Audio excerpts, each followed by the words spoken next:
If you had to define cancer in a sentence, how would you define it? I define it as uncontrolled identical growth. Right? It's not, it's that one piece of skin tissue or breast tissue or lung tissue that is growing out of control. It's just a bit hard to conceptually capture that when you're dealing with plasma cells that are sort of circulating or moving around in the bone marrow, right? It's a liquid tumor, so it's harder to appreciate that, but it's the same principle, right?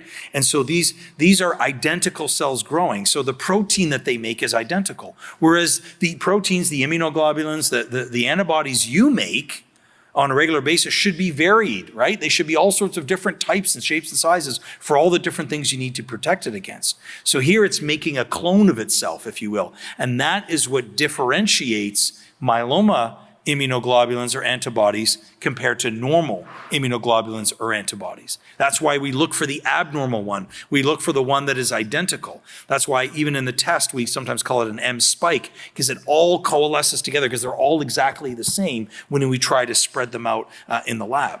And that's what we call the monoclonal protein. And so typically that monoclonal protein is the whole of the intact immunoglobulin here, heavy and light chain together.